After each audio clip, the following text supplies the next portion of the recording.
Badan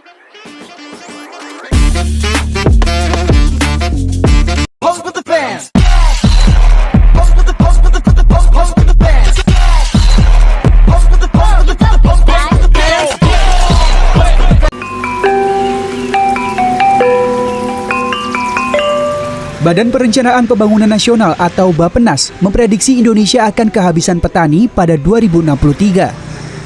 Saat ini hanya sedikit generasi muda yang mau melanjutkan profesi petani.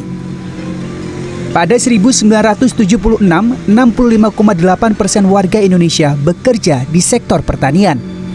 Proporsi tersebut menurun drastis menjadi hanya 28% pada 2019. Survei pertanian antar sensus 2018 menunjukkan dari 33,4 juta petani di Indonesia, hanya 2,6% yang berusia di bawah 25 tahun dan 12,3% berusia antara 25 hingga 34 tahun. Selebihnya adalah petani berusia 35 tahun ke atas. Pertanian adalah bagian dari identitas Indonesia. Dari ladang-ladang hijau, tumbuhlah semangat dan nilai-nilai bangsa, seperti gotong royong dan cinta tanah air. Sayangnya, generasi muda sekarang kurang tertarik untuk bertani. Padahal pertanian adalah warisan yang patut kita lestarikan dan kembangkan. Untuk itu, kita harus melihat pertanian bukan hanya sekadar pekerjaan lama, tetapi sebuah peluang besar yang bisa membawa kemajuan dan kebanggaan bagi bangsa Indonesia. Alasan ekonomi menjadi salah satu penyebab sedikitnya anak muda yang berminat melanjutkan usaha pertanian. Pada 2020, rata-rata upah pekerja di bidang pertanian paling kecil dibanding sektor lainnya, yakni hanya 1,9 juta rupiah per bulan. Angka ini jauh di bawah sektor pertambangan yang rata-rata memberikan 4,4 juta rupiah dan perbankan 4,1 juta rupiah per bulan.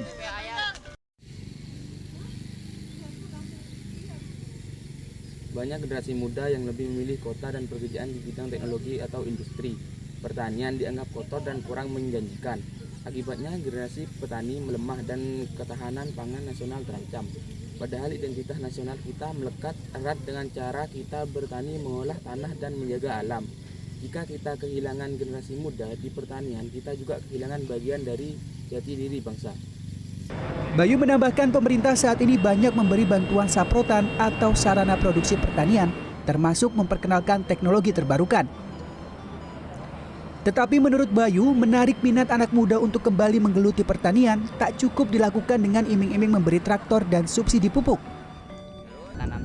Pemerintah perlu memberikan akses tanah yang adil bagi petani, memangkas rantai distribusi, dan mengendalikan harga produk pertanian di pasar agar mereka yang menanam menjadi pihak yang mendapat paling banyak keuntungan. Solusinya adalah membawa perubahan dengan memperdayakan generasi muda melalui teknologi dan inovasi. Pendidikan pertanian modern dan kemudahan akses modal menjadi kunci agar anak muda tertarik kembali bertani. Selain itu, nilai-nilai nasional seperti semua gotong royong dan cinta tanah air harus dihidupkan kembali dalam aktivitas pertanian. Dengan begitu, pertanian tidak hanya menghasilkan pangan, tapi juga menumbuhkan kebanggaan dan identitas nasional yang kuat. Mari bersama-sama bangkitkan pertanian sebagai sektor masa depan yang modern dan berjiwa nasionalis. Pertanian Jaya!